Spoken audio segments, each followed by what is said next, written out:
Televisora Andina de Mérida presenta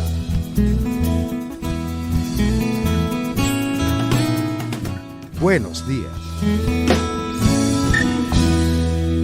Muy buenos días, queridos amigos. Bienvenidos a todos ustedes a la televisora Andina de Mérida.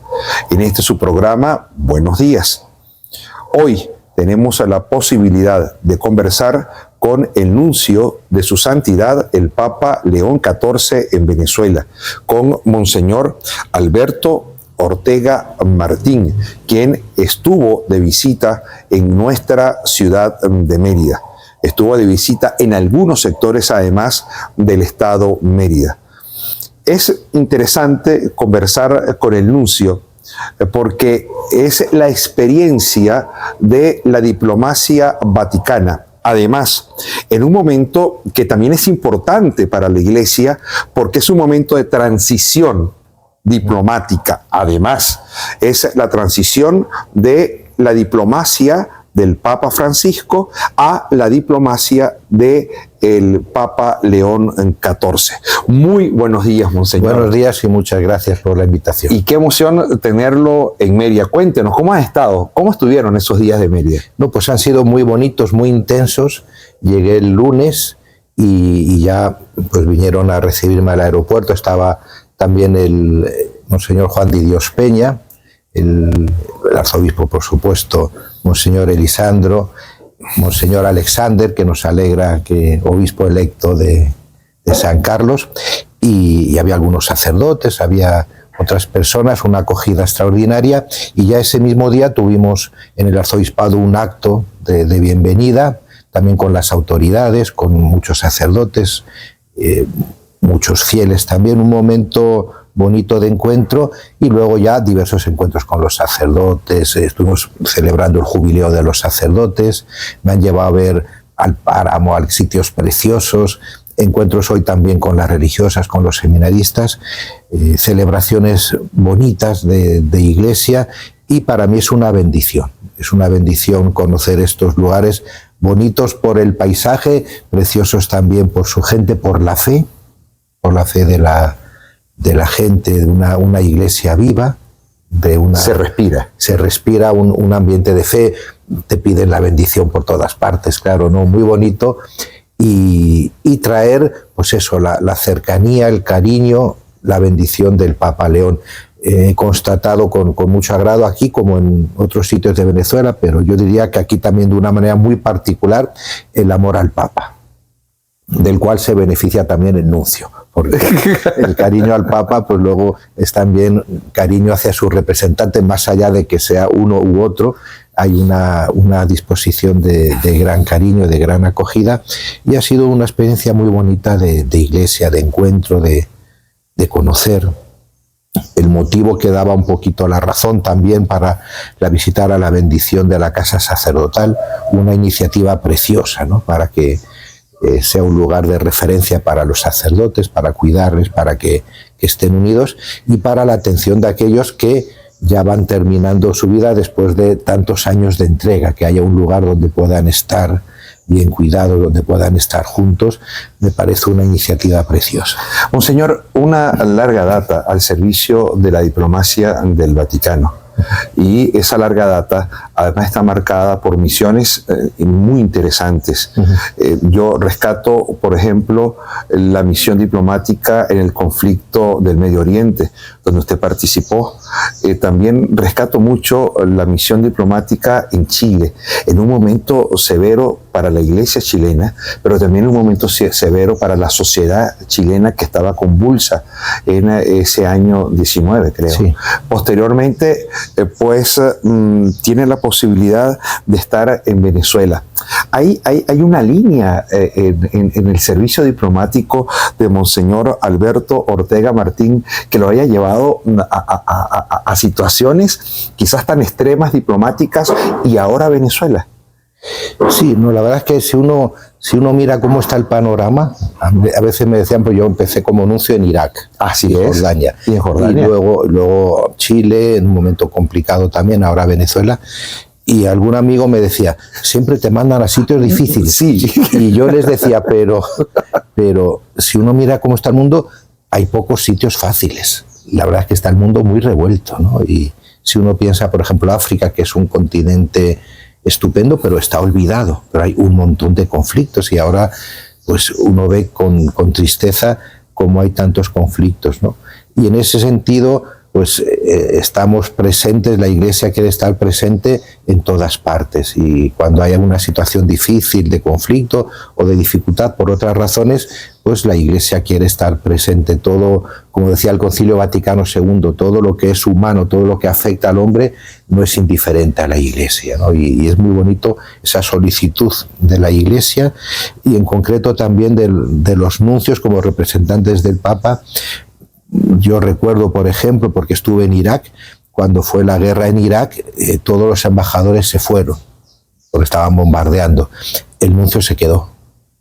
Y me contaban un poco cómo vivían esos momentos, se ponían debajo de la escalera cuando estaban bombardeando, pero se quedó. En Siria, cuando empezaron los conflictos, también yo creo que casi todos los embajadores, todos se fueron, el nuncio se quedó, porque está con la gente, es como la presencia del Papa que aunque haya dificultades, quiere estar con la gente, ¿no? Entonces es yo diría una diplomacia entre comillas, pues muy especial, porque lo que quiere es acompañar a la gente y dar una palabra de esperanza, y es una misión a través de todas las actividades, una misión de evangelización también, de hacer presente la buena noticia del Evangelio, la buena noticia del amor de Dios.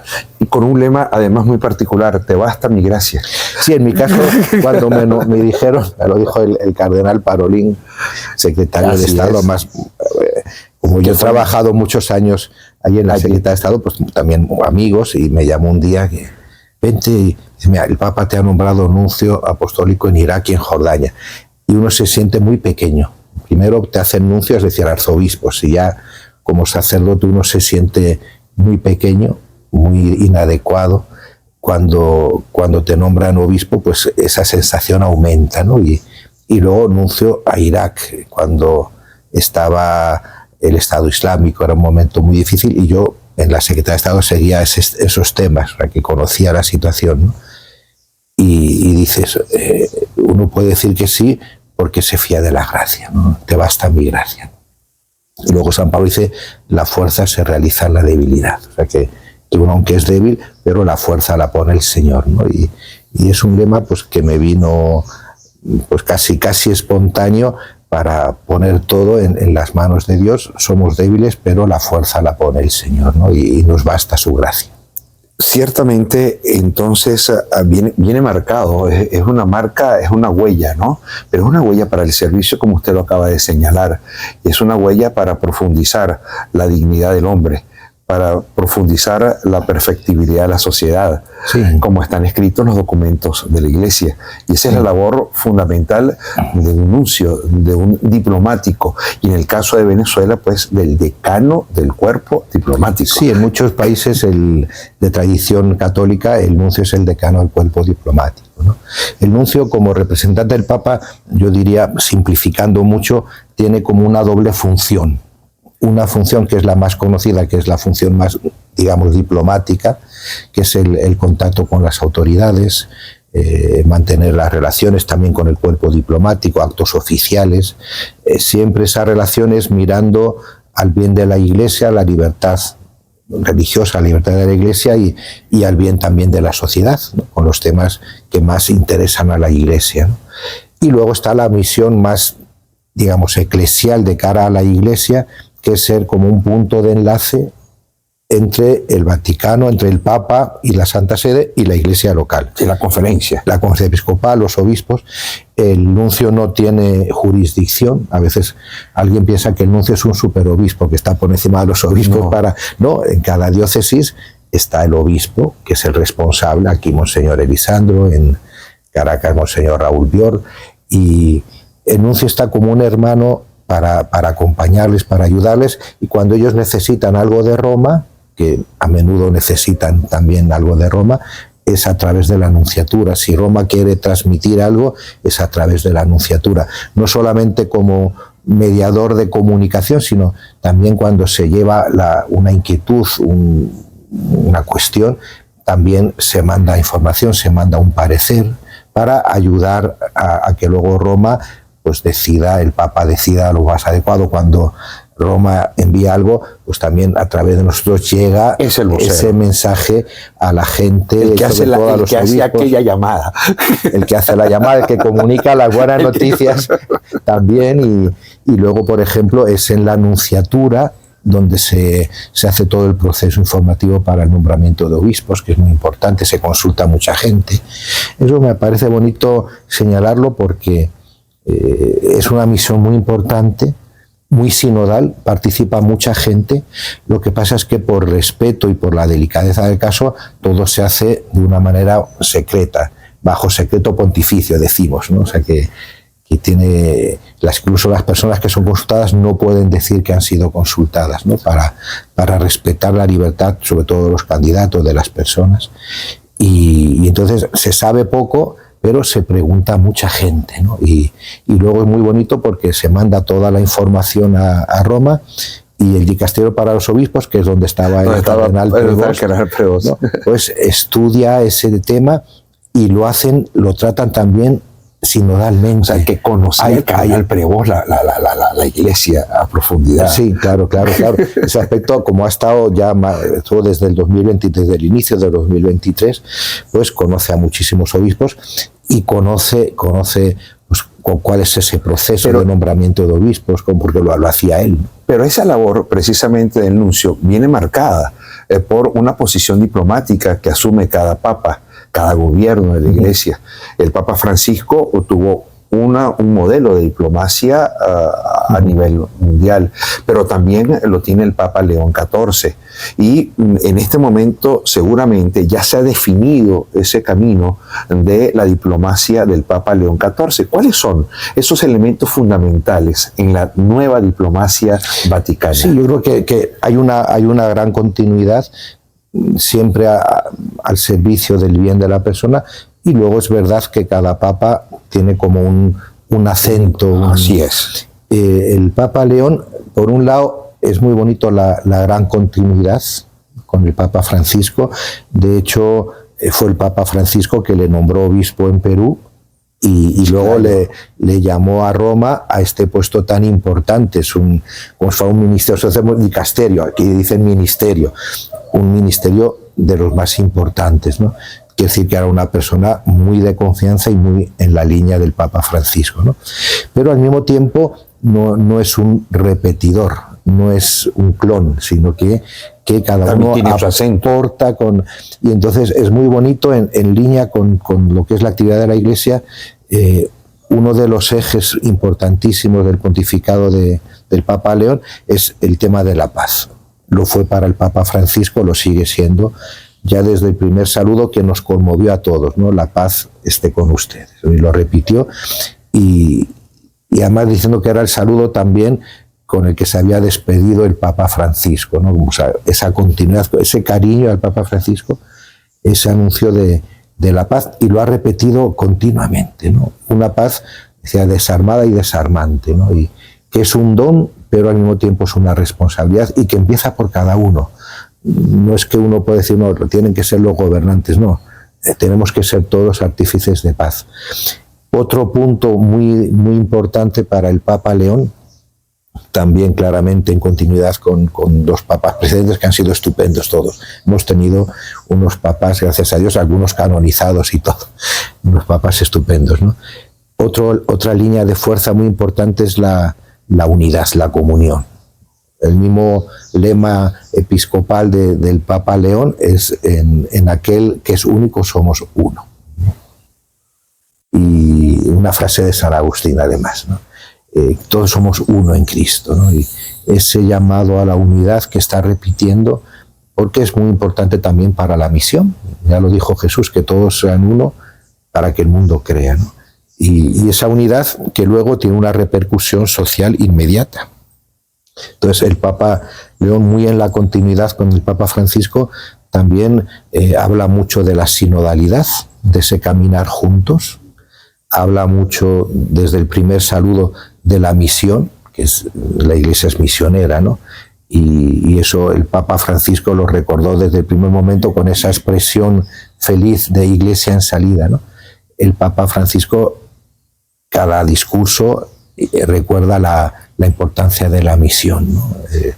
Y son como líneas de fuerza que luego ayudan también a la sociedad, ¿no? A través de esa invitación al diálogo, a la colaboración. Es muy curioso cuando el Papa recibió al cuerpo diplomático, lo que les dijo como líneas de fuerza es primero la paz. La paz, después de hablar del deseo de colaboración y de la disponibilidad a colaboración con todos, el tema de la paz, el tema de la justicia y el tema de la verdad, ¿no? Y seguramente se mantiene el tema de la neutralidad a los intereses, o sea, sin ningún tipo de interés nacional, sino que él mantiene la neutralidad, sí, como lo ha mantenido sus antecesores, ¿no? Sí, es un poco la Iglesia a nivel de situación, digamos, política, invita a lo que es la jerarquía a estar por encima de las partes, ¿no? Para ser precisamente factores de unidad. Vamos un momento a los compromisos comerciales y a la vuelta. Debo recordar que el 14 de agosto del año 2024 entregó credenciales Monseñor Alberto Ortega Martín ante el presidente de la República, Nicolás Maduro. Posteriormente, el 8 de julio del año 2024, o anteriormente, fue recibido por el canciller, y el 14 de mayo del 2024 nosotros nos enteramos de su nombramiento. La relación con Venezuela y el trabajo diplomático en el país bajo estos acuerdos de paz, de lanzar puentes, de mantener neutralidad, de tener un apoyo a los organismos internacionales. Pero sobre todo hay una frase del Papa León XIV que no puedo dejar de lado, cuando decía: el pueblo quiere la paz, y yo, con el corazón en la mano, le digo a los líderes del pueblo: reunámonos, hablemos, negociemos. Compromisos comerciales. Y a la vuelta, esta parte que es bien interesante en nuestra conversación con el nuncio apostólico de su santidad, el Papa León XIV, Monseñor Alberto Ortega Martín, de visita en nuestro estado Mérida. Buenos días.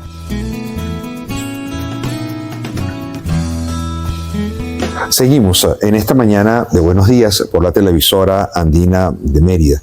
Y seguimos en esta conversación con el nuncio apostólico de su santidad, el Papa León XIV, en Venezuela, de visita en nuestra arquidiócesis de Mérida. Venezuela. Y Venezuela es un caso muy particular.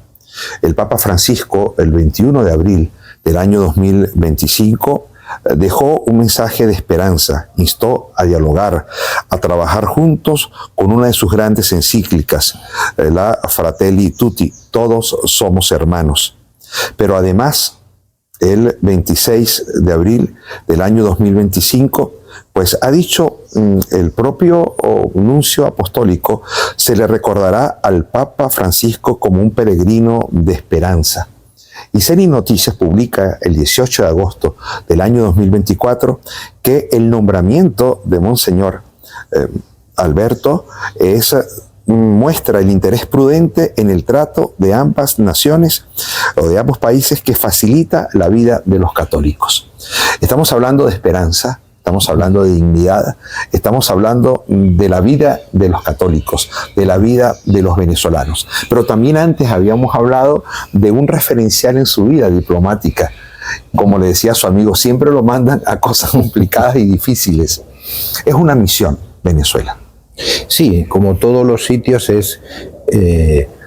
cuando va el nuncio, es representar al Papa en bien de la sociedad, de la Iglesia y también de toda la sociedad, y con esa idea de ser constructores de puentes, ¿no? Cuando nosotros hablamos de la misión más diplomática, es sobre todo tender puentes, ¿no?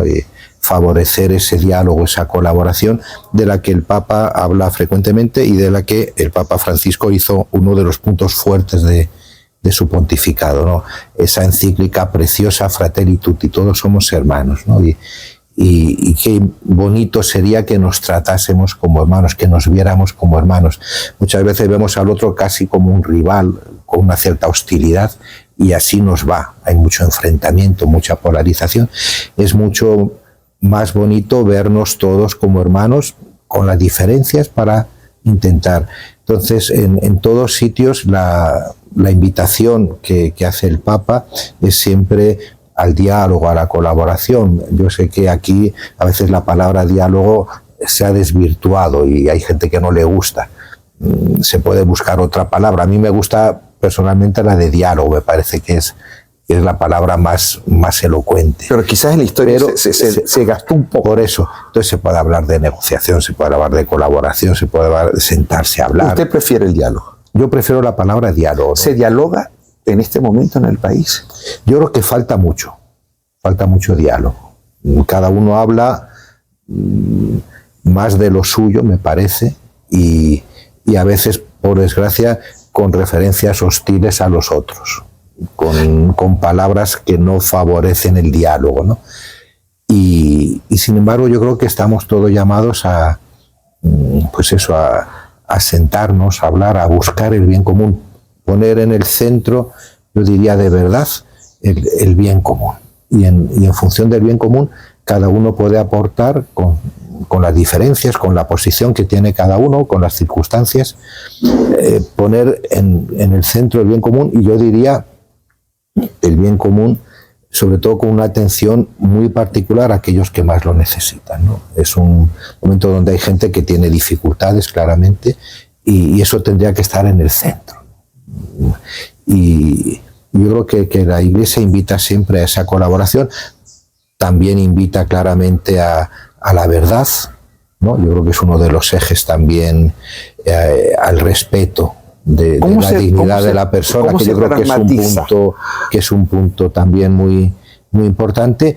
Y luego también la Iglesia presenta también cuál es la vía, ¿no? Y dice claramente que la vía no es la violencia, la vía no es la guerra, ¿no? Yo tengo muy presente San Juan Pablo II, cuando yo como estuve en Irak, pues seguía mucho estas cuestiones, ¿no? Cuando hizo de todo para evitar la guerra, ¿no? Y que decía, la guerra es una aventura sin retorno, ¿no? Y incluso mandó un representante suyo para hablar con Saddam Hussein y con el presidente de Estados Unidos, y hizo de todo porque... Lo hizo el propio Francisco con Ucrania. También, o sea, es hacer todo lo posible para que no haya guerra, sino que haya diálogo, que haya entendimiento, ¿no? Y tenía razón el Papa Francisco, ¿no? La guerra en Irak, pues, ha provocado unas consecuencias negativas que todavía no se han superado, ¿no? Y para la comunidad cristiana ha sido una situación desastrosa, ¿no? De una comunidad, había 1,5 millones de cristianos en Irak, ahora no llega a 300.000. Una pérdida muy grande, no solamente para la Iglesia, sino para toda la sociedad.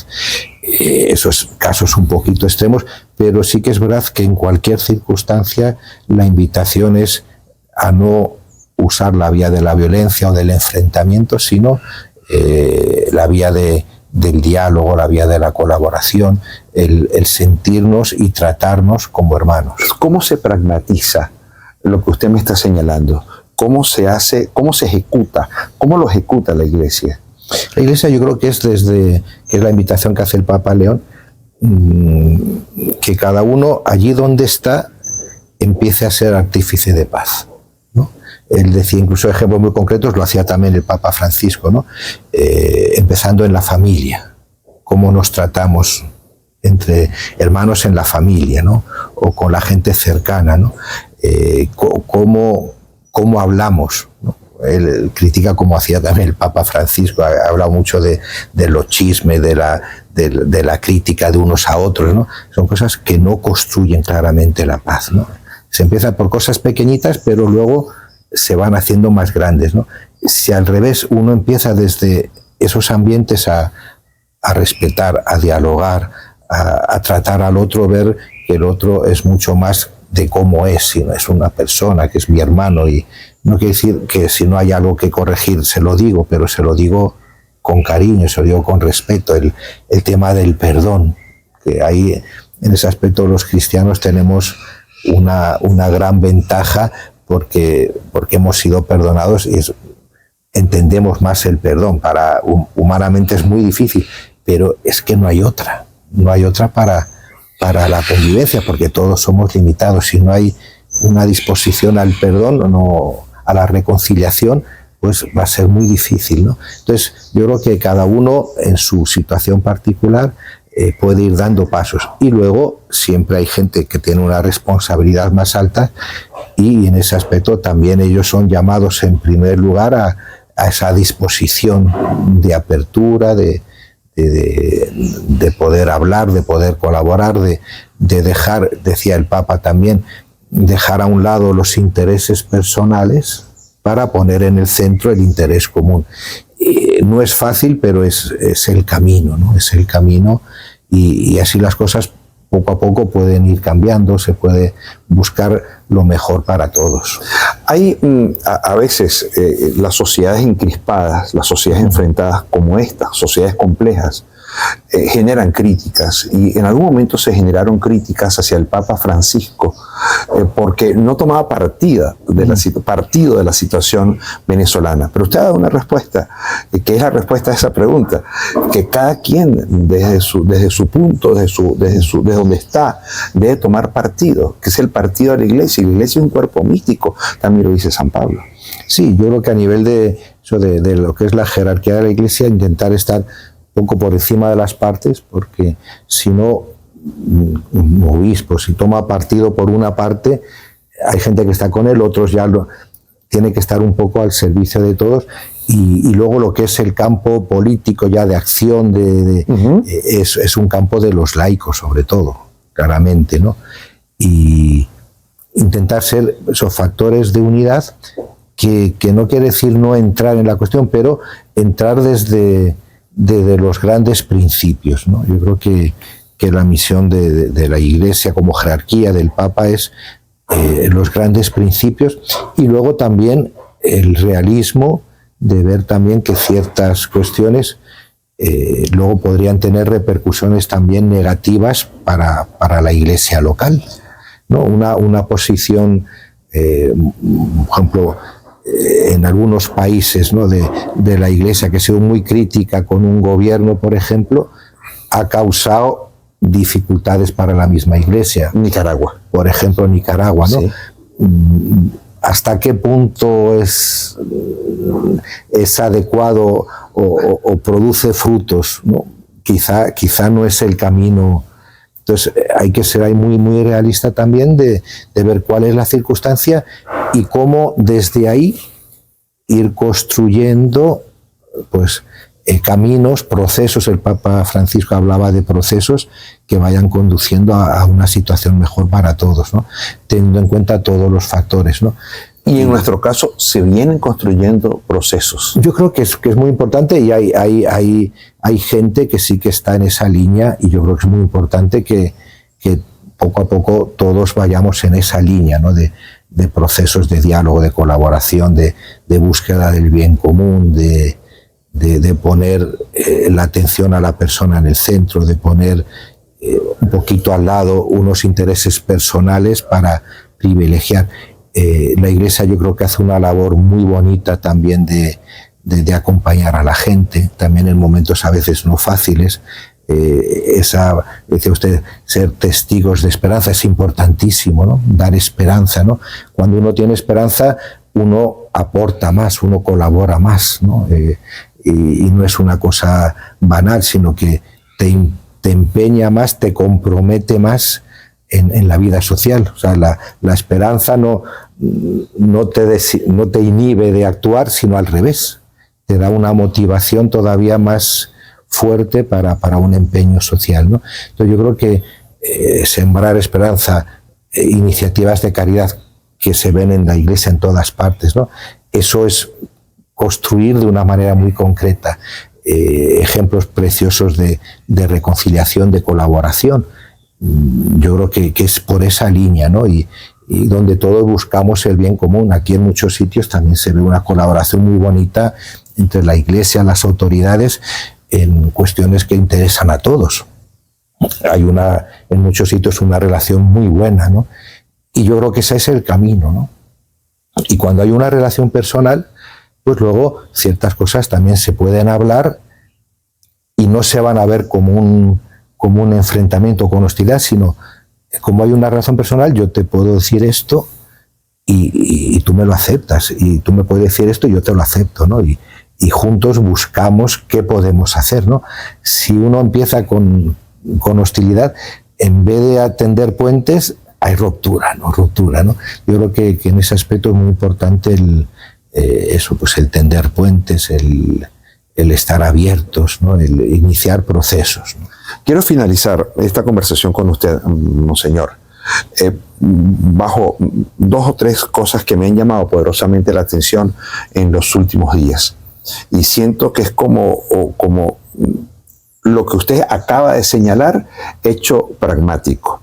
Lo primero, recientemente, en medio de un ambiente de profundas tensiones, contradicciones y transformaciones, y como un signo histórico, la Conferencia Episcopal Colombiana se ha sentado con 12 representantes de las instituciones del Estado colombiano, y todos encabezados por el cardenal Luis José Rueda Sarmiento, y se reunieron en la curia de la Arquidiócesis de Bogotá y firmaron un compromiso de no violencia, un compromiso de paz. A mí eso me llamó poderosamente la atención, como la Conferencia Episcopal Venezolana, colombiana, hace ese paso o da ese paso al frente. Pero un caso que usted conoce más que yo, y es el caso de la Conferencia Episcopal Española, quien, a través de su presidente,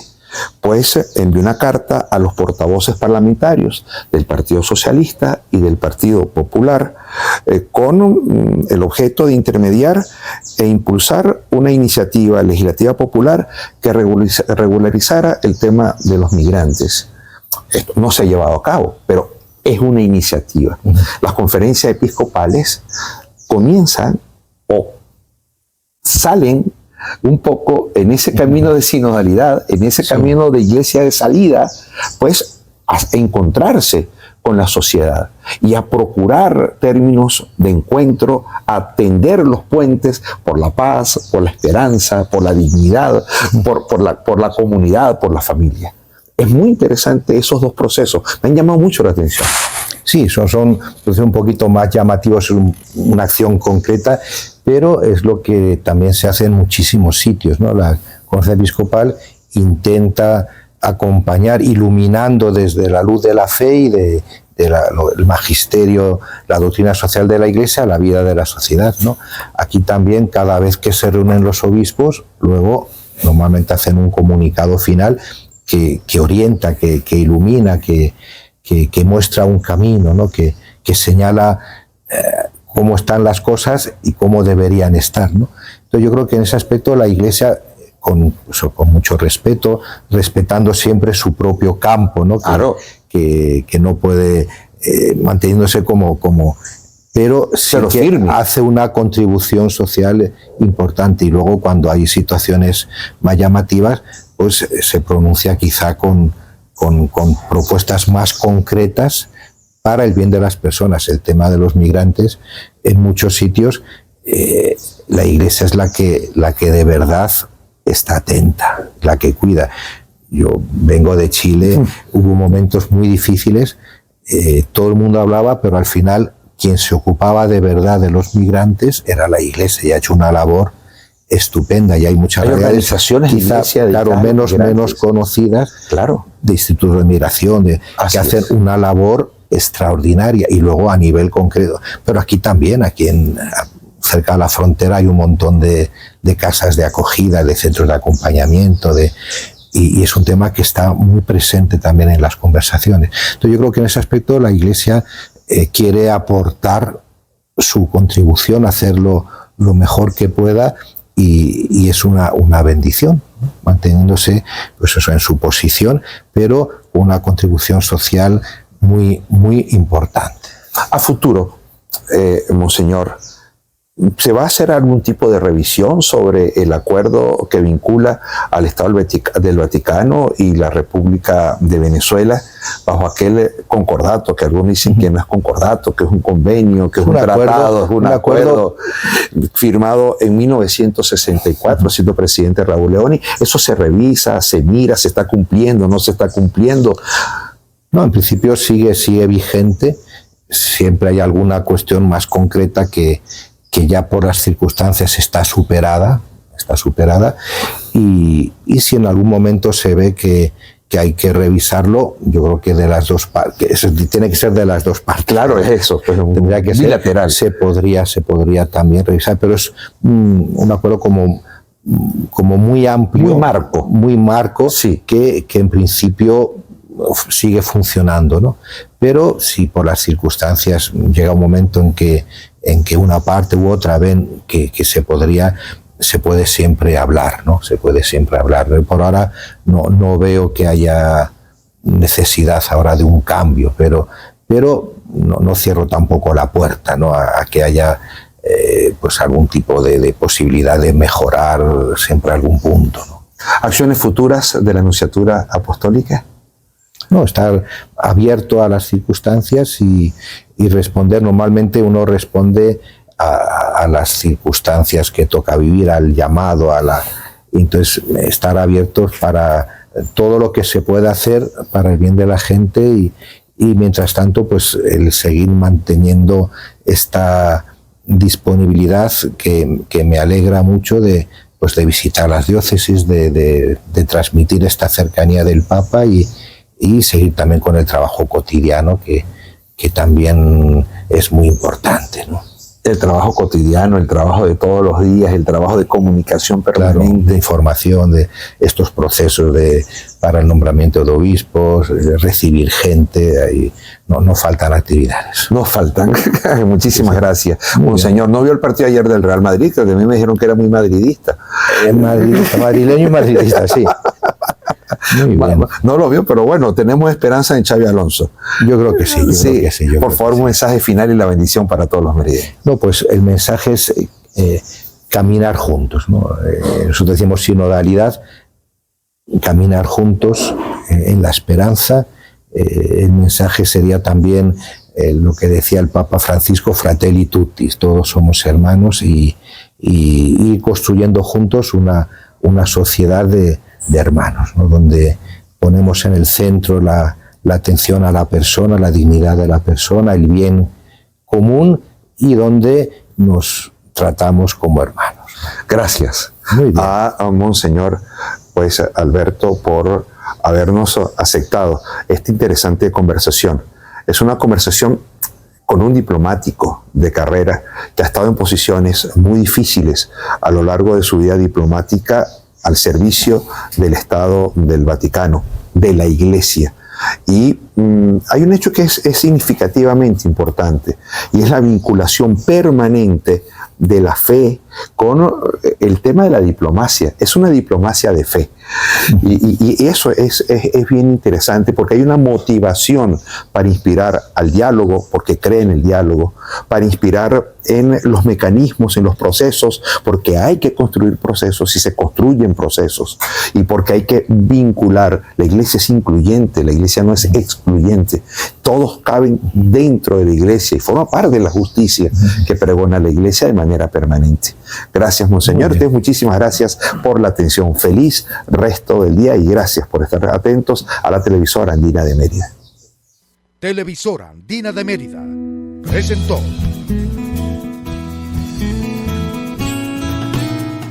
Buenos días.